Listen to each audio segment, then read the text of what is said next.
আসসালামু আলাইকুম বাংলাদেশি। আপনারা সবাই ভালো আছেন? আশা করি আলহামদুলিল্লাহ আপনাদের দয়া আমিও ভালো আছি।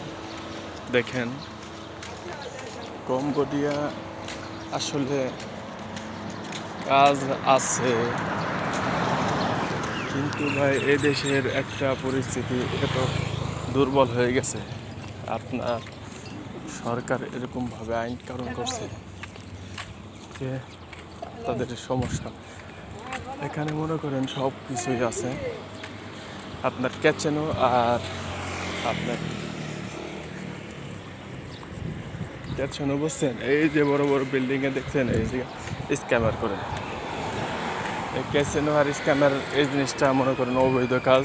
এটা উঠে দিছে, উঠানোর কারণে এই দেশে সব কিছু বন্ধ হয়ে গেছে।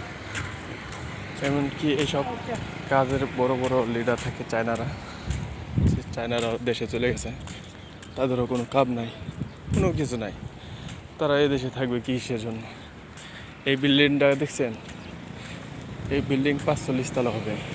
এটা সিম্পল একটা কর্নার, কিন্তু এটা বিশাল বড় বিল্ডিং হবে। এরকমভাবে লাউড দিয়ে 5-6টা বিল্ডিং হবে, কিন্তু কাজ বন্ধ, কাজ নাই। আর এই সুযোগে মনে করেন বাংলাদেশিরা সব যা মতন চলে গেছে।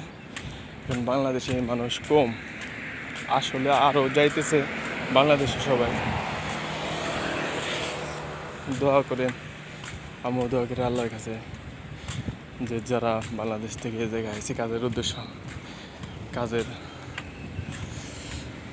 সন্ধান, সব কিছুর জন্য আগেকার মতো আবার ঠিক হয়ে যায়। ভালো থাকেন, সুস্থ থাকেন, আর আমার জন্য সবাই দোয়া করেন।